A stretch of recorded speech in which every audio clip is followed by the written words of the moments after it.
Assistant Director at the Illinois Department of Public Health, Dr. Terry Mason, COO of the Cook County Department of Public Health, and Mabel Moy, who's the Chairman of the Board of the Chinatown Chamber of Commerce. And they will all have remarks, and then we'll take some questions afterwards. So, Dr. Arwady?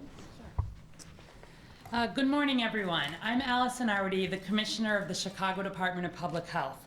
Thank you all for being here, and thank you to the Chinatown branch of the Chicago Public Library for hosting this event.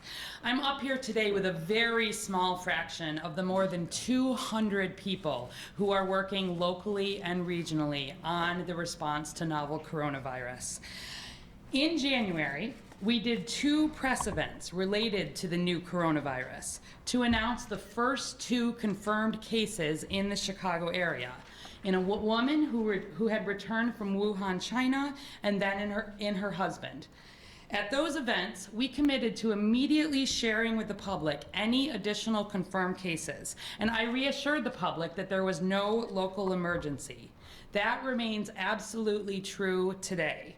I'm very happy to say we are not here to announce another case, but to share some important updates in the Chicago area public health response.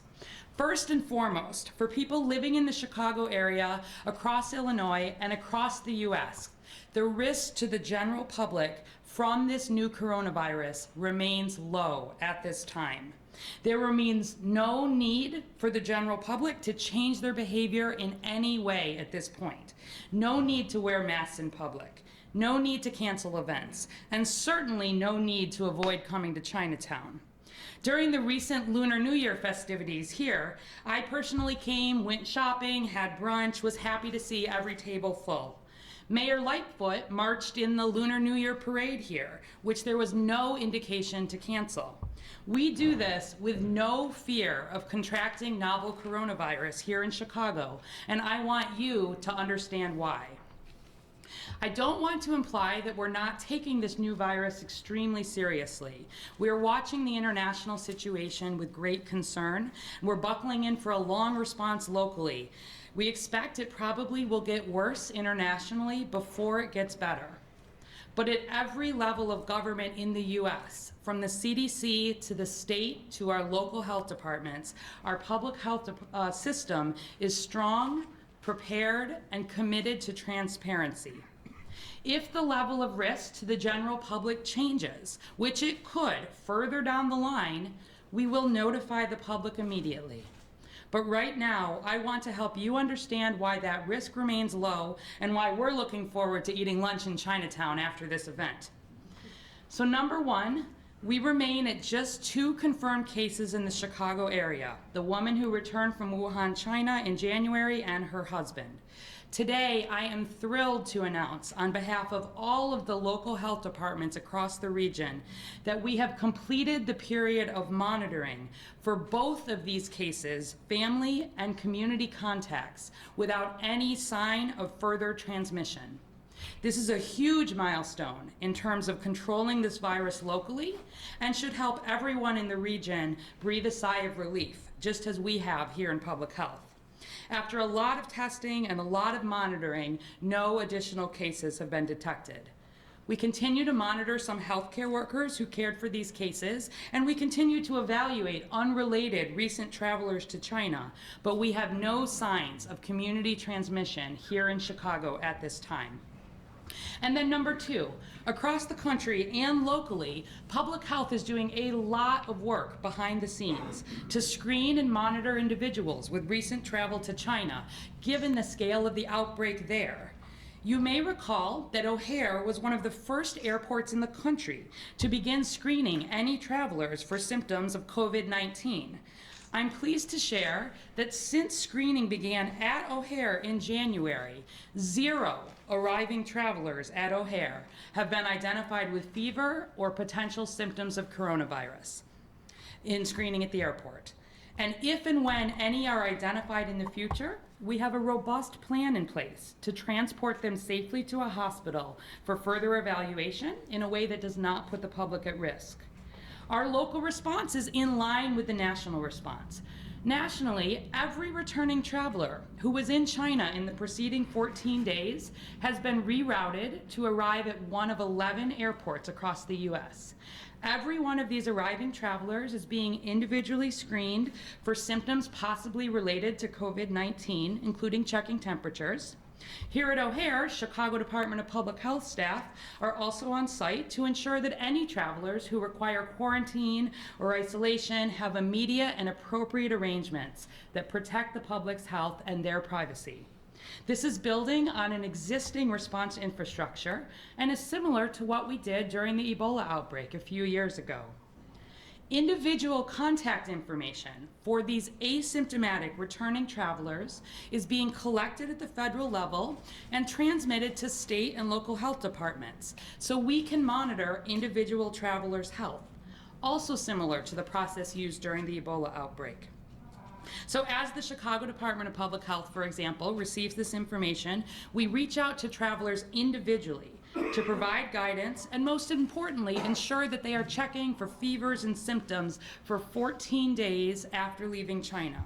If travelers develop any symptoms, the local health departments ensure the travelers are in a setting that does not pose a risk to the public, and we arrange laboratory testing. The number of travelers returning to the U.S. from China has also dropped dramatically. This is because of quarantines and travel restrictions in place in China, the CDC's recommendation to avoid travel to China, the cancellation of most direct flights from China, and the federal decision as of February 3rd to deny entry to anyone with travel to China in the preceding 14 days who is not a U.S. citizen or permanent resident. Before the emergence of COVID-19, we might have had a couple of thousand travelers with recent travel to China passing through O'Hare, for example, on a given day. We're down to fewer than 100 travelers on a given day, typically, and many of those travelers are not even ending their travel in Chicago or in Illinois. So looking ahead, we will continue to educate hospitals, healthcare providers, and the public. We will continue to address unfounded rumors. I ask the public to turn to trusted public health sources of information, the CDC website, the Illinois Department of Public Health website, here in Chicago, the Chicago Department of Public Health website, to get accurate, up-to-date information. We remain committed to publicly announcing any confirmed test right away. Certainly here in Chicago and across the country, you're more likely to become sick with a cold or the flu than you are to be exposed to COVID-19. Common sense steps to protect yourself from catching any respiratory virus are the same steps you would use to protect yourself from novel coronavirus. Things like washing your hands with soap and water, avoiding close contact with people who are sick, and covering your coughs and sneezes with a tissue. This response is far from over. I expect it will be a long response. I could be up here again, even tomorrow, sharing the news of another local individual case. But our experience with the first 2 confirmed cases has shown that our collective public health response is strong and we are prepared. I am confident we would handle that case or any cases to come in a similar coordinated fashion. Our experience with screening and monitoring travelers is practiced and similar to what we used in the earlier Ebola outbreak. Our local hospitals and healthcare systems are well trained and doing a great job. And again, we're committed to transparency. If there are concerns for the general public in Chicago, we will share that information right away. In the meantime, please do not allow stigma, xenophobia, or fear to control your decisions. Chinatown and all of Chicago is open for business. I'm next going to turn it over to Yvonne Thomas-Smith from the Illinois Department of Public Health to provide the state perspective. Thank you. Thank you, Dr. Arwady. Again, I'm Yvonne Thomas-Smith, Assistant Director for Illinois Department of Public Health. I want to thank Chicago Department of Public Health for all its collaborative work, as well as Cook County Health Department and all of our local health departments across the state. The Illinois Department of Public Health continues to work closely with all our local public health officials, hospitals, healthcare facilities, physicians, and healthcare providers around the state to identify any potential cases. We take appropriate isolation measures to prevent additional spread. There have been only 2 confirmed cases in Illinois, but 48 negative test results. The numbers are updated on our website daily. I'm happy to announce that last Friday, Illinois became the first state to validate and implement testing for the novel coronavirus. This means we get results back quickly and we can take measures to protect health and safety of our residents. Yesterday, the CDC announced that some states were seeing inconclusive test results for novel coronavirus. Fortunately, Illinois is not one of those states. And the CDC has confirmed that the Illinois Department of Public Health should continue testing for coronavirus. Results from all tests previously taken are accurate. Now, we could see more cases, as Dr. already stated, but I want to reassure the public that we actively are monitoring patients under investigation and any individuals who have been identified as being high risk, and we're implementing transmission precautions to minimize the risk of spread. At this time, we are not recommending people in the general public take additional precautions, such as canceling events or staying inside, avoiding going out. There are no recommendations at this time to wear masks, gloves, gowns, or other protective equipment or gear as people move about their day. Illinois has set up a statewide hotline and email address for people who have general questions. For Illinois, the number is found on our website. It's 1-800-889-3931. And our email is dph.sick@illinois.gov. But if you're a Chicago resident, your number would be 312-746-4835. Again, that's 312-746-4835, or you can email at coronavirus@chicago.gov. So coronavirus@chicago.gov. At this time, we believe the risk to the general public in Illinois remains low. The risk of getting seasonal flu is much greater than the possibility of being exposed to coronavirus. So if you haven't gotten your flu shot, it's not too late. With that, I will turn it over to Dr. Terry Mason, who's the Chief Operating Officer with the Cook County Department of Public Health. Thank you. Thank you, Yvonne. I'm providing an update on the 2 confirmed cases. As you're aware, they were hospitalized in a hospital in suburban Cook County, which is our jurisdiction. Both cases are doing well, back to their baseline, and have returned home. They remain at home under public health monitoring and are receiving ongoing testing at the direction of the CDC. They will be cleared to return to their regular activities in consultation with the CDC when we are confident that there is no infection risk to the community. Out of privacy concerns, we are not going to answer any additional questions about their condition or their situation. Thank you to the patients for their cooperation. We'd also like to thank St. Alexis Hospital team for the care they provided, and also to the support of the team that was there.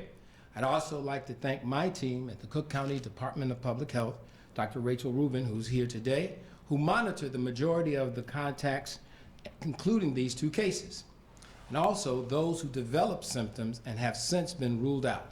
All are doing well. CDC team was on site to visit, as well as the Illinois Department of Public Health. This entire team has now returned home, as they are confident that our local response is coordinated and strong, is in place. This news should be very assuring to everyone in the greater Chicago area. Risk at the general population still remains low. I would now like to introduce Mabel Moy, the chairwoman of the Board of Chinatown Chamber of Commerce. Ms. Moy. Thank you. Hi, everybody. My name is Mabel Moy from Chicago Chinatown Chamber of Commerce, president of the chamber. Thank you very much for everybody coming down today. And for after all the commissioners and doctors and with the public health department, with all kinds of information we get now, we know that our Chinatown is very safe. That I can tell you. First of all, I also like to thank the U.S. government to act immediately, almost, to control all the airports when the people coming in, so they can contain the spreading of the virus. And after I heard all these information, since January, they screen all the passenger from coming in from foreign countries. We don't have any more additional cases. So in Chinatown, I know the impact of the business due to the coronavirus is pretty hard. And a lot of business, down 50% or whatever. But again, I would like to ensure that with all these help from the government, from the public health, and they all work together very hard and try to contain all the virus and in the community. We do not see anything around here. As they said, we don't need a mask to wear masks. We don't need to do anything abnormal. We should all live in a normal life, and we should go out to eat, we go to shop, and just tell people that in our area, we are very safe. The spreading or whatever, we don't see any sign of it. So hopefully that we can clear this rumor, or whoever says, we have some problem in Chinatown. I don't think so. And on our chamber, is committed to working with all the public health agencies, and anything comes up, anything new, we will post it. We will let the community know. And we thank you so much. And I would like to say something in Chinese. 我哋今日咧好多謝各位所有health department 嚇，佢哋落嚟政府部門落嚟話俾我哋聽，我哋唐人街係冇呢啲肺炎嘅case 嗰個案，所以咧我哋唐人街係好安全，係希望大家咧就唔使擔心，可以落嚟唐人街可以照常咁可以去食飯啊，去買嘢啊。完全我哋冇呢個感覺係對我哋有乜嘢傷害 ，OK？ 希望大家可以放心，大家一齊落嚟，我哋好多謝政府同埋市政府、州政府嗰啲同我哋可以一齊，大家一齊可以希望告訴俾所有我哋嘅resident， 我哋啲嗰啲居民同埋我哋啲做生意嘅知道，我哋一樣全部芝加哥唐人街啲生意照樣係正常開。We open for business as usual. Hope to see you down in here. Thank you.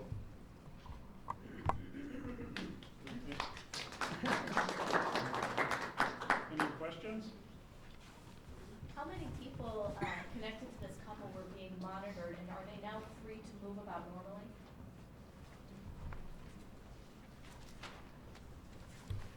I asked Dr. Rubin, who has been monitoring and directly involved with the monitoring of all of these patients, not patients, people. I am really not at liberty. Yes, sure. I am Dr. Rachael Rubin, and I am with the Cook County Department of Public Health.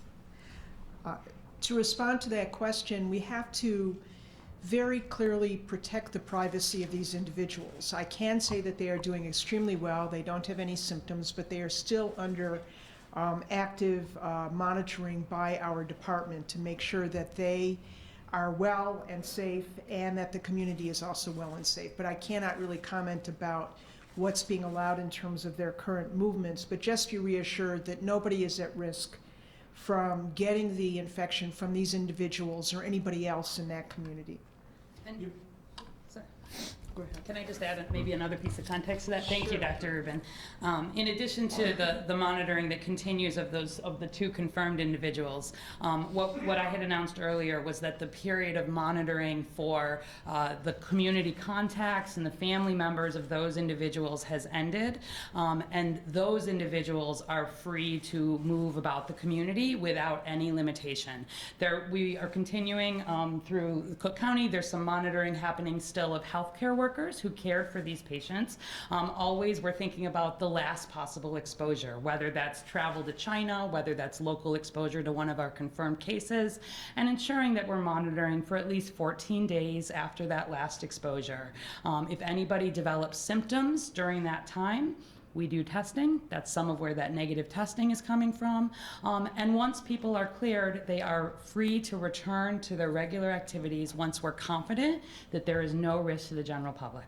Well, Robert, you talked about xenophobic reactions. Are there legitimate concerns of particular events that you're referring to? Or? So I would say certainly folks here in the Chicago region have been watching this with great interest, and I would expect people to. Obviously, this is a major world event. The Chicago Department of Public Health has certainly consulted with organizations that were hosting multiple events around the Lunar New Year, for example. In every case, we recommended that those events continue. We certainly do continue to field rumors.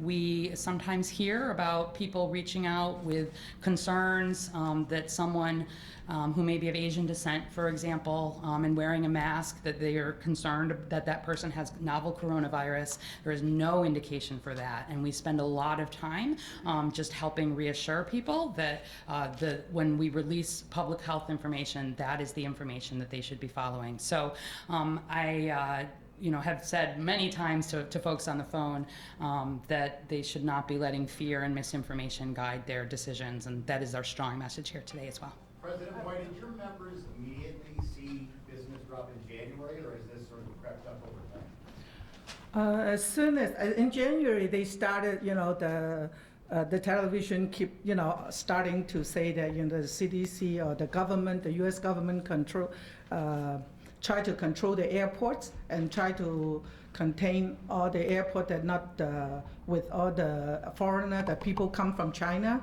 and everybody need to be screened. And then at that time, the people starting scared.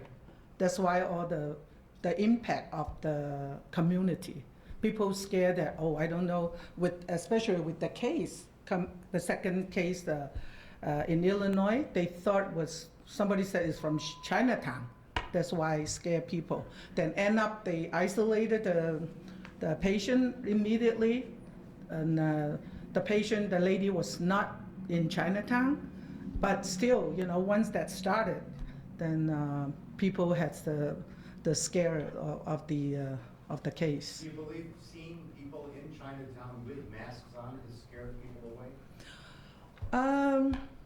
In the beginning, yes, but now I think I don't see anything except if one or two, if they feel it's safety for themselves, they may do that. This is, they are free to do that. But I don't see too many people, really. When you walk around Chinatown, I don't see anything. I visit some of the business here and the restaurants. They don't feel that either. So we just want to give the residents and the visitors as a peace of mind to come down to Chinatown again. And we really want to welcome everybody come down here to experience it, as you can see from all around. Thank you. Questions regarding the two patients who are recovered. We are happy to hear that. We were told that there was no effective medication for those virus. Now, for those two people, those patients who left, who are okay now and went home, is there effective medication to treat them here in the U.S.? First of all, there is no medication specifically to treat this virus. In fact, in most cases, there's no specific medication to treat the virus itself. It treats the complications that the virus may cause. So we shouldn't be looking for that. That would be a vaccine. And the vaccine is being worked on, but is not yet ready. And it will take time and testing before it would be ready. What were the symptoms that these two folks had, and why do you think they were able to recover? Well, first of all, let me just say that it's not specific to these two people. When we get people with a travel history and fever and cough, we then go further to make certain and then go through a process by which we determine whether they need to be tested or not. We go by the result of the test. That's what we do. And once we get the positive result of the test or the negative result of the test, it then guides the rest of what we do. Even with just the right history and travel, particularly with travel, there will be some isolation quarantine until those results are back for a specific period of time. How many people in the Chicago area are under quarantine? How many are still being monitored? So first of all, when we're talking numbers, we are always talking about numbers at a statewide level. So those are the numbers that Evonda Thomas-Smith gave, and those are updated daily on the IDPH website. Those numbers refer to individuals who are, and the total number of individuals as well, who both had some exposure, meaning either travel to China or exposure to one of our confirmed cases, and some reason that they also needed testing, so symptoms of some kind typically. And those are the people of highest concern. Those are the people who we would have in isolation until we were sure that we had a negative test back. There are other individuals who are at lower risk, and especially these travelers who have been returning from China that we're monitoring. Where we're sharing details of those numbers is where there becomes some potential development of symptoms or some indication for testing. If we're seriously considering novel coronavirus, we think it's important for the public to be aware of what that looks like. So I don't have the specific numbers on a broken down level, but I'd refer you to the IDPH website in terms of what those numbers look like, and we continue to add to those, any day that there are changes to those numbers. And can you say with the people that you were monitoring who were friends and family of the couple, how many people were you monitoring that are now clear? Yeah, so again, I'm not going to get into absolute details of numbers. There's a lot of different levels of exposure and risk that we think about across the region. So to give you a really concrete example, healthcare workers. Healthcare workers who were at the hospital here, we had we really wanted to ensure that there was a lot of testing and a lot of follow-up going on related to healthcare workers. So even a healthcare worker with a very minimal exposure and no symptoms might have been tested, right? As compared to, if you think about our highest risk individuals. So in this case, the first case's spouse, right, was somebody who we certainly were watching very closely and thinking about testing sort of regardless of symptoms. And then when he developed symptoms, was appropriately isolated. And so there is a continuum in terms of risk and in terms of monitoring. Anyone who there is concern from a public health perspective that they may have been exposed to novel coronavirus is under close monitoring with appropriate restrictions to their movement where that's indicated, and then testing if that's indicated. And if there are any developments in any of those individuals across the state, we will share that really right away with the public. Dr. Arwady, you often say, all three of these press conferences you have said, the public is at low risk at this time. Yes. What can you say to reassure the public that it isn't going to suddenly elevate to moderate or high risk? Yeah, so as you know, this is a very dynamic situation. Certainly, we have been seeing a big increase in terms of cases in China. When we think about risk to the general public, we're especially thinking about the risk of community transmission. If you're in a setting where there is enough virus circulating that it's possible someone could be exposed without being exposed to a confirmed case or without travel to China. We follow the CDC very clearly on this. They've got some of the absolute best minds in the country and around the world working on this. There's modeling happening, looking at risks. There's lots of individual follow-up related to cases. We're up to 15 cases here nationally. And those are in individuals, all of whom it was expected because of some exposure history, and we have not seen community transmission today, except in these very close contacts, like in the husband here. And so you know, I am confident that right now, and certainly in the short-term future, we're not going to see a change to that risk level. Some of that is because we have these very strong systems in place at all levels. As the outbreak continues to evolve internationally, we'll be working with the very best experts if we need to make updates. But our local level is the same as the national level, which remains a low risk to the general public. One more question? Yeah, this is from yesterday's conference call. Dr. Nancy Masonia, Director of CDC National Center for Immunization, she stated that we should be prepared for this new virus to gain a foothold in the U.S., and we are likely to see community spread in the U.S. So if that is the projection, and then we still say the risks remain low, and we should not cancel events, we should not wear masks. But according to her announcement, how do we prepare for that? Absolutely. Prevention. Absolutely, it's a great question. So Dr. Massonnier, in addition to saying that in a prepared looking way, also reiterated that currently the risk to the general public is low nationally. It's really important that we as a country and here in the Chicago region are looking ahead. So this involves, you know, thinking about all of the preparedness things that we have in place here. We have exercised around thinking about if there needed to be the potential for changing a stance or putting more things in place. But based on all of the information, and the CDC is absolutely in line with this, the risk at this time remains low. We need to look ahead based on what is happening in China right now, but the fact that right now we're doing a really good job of monitoring travelers coming from China, that we've seen that decrease that I mentioned in those numbers of travelers coming in, and we have very strong responses around any individual who is diagnosed with novel coronavirus here in the US, makes us confident at this point that we're not seeing community spread. If this turns out to be a response that is going on for months or years, there could be changes in that posture down the line. But right now, right here in Chicago and across the country, the risk is low. I'm not changing any of my day-to-day activities, and I encourage others in Chicago to do the same. We will absolutely share updates if there are changes to that locally or nationally, and I don't expect those changes in the very short term. All right, thank you, everybody. Thank you.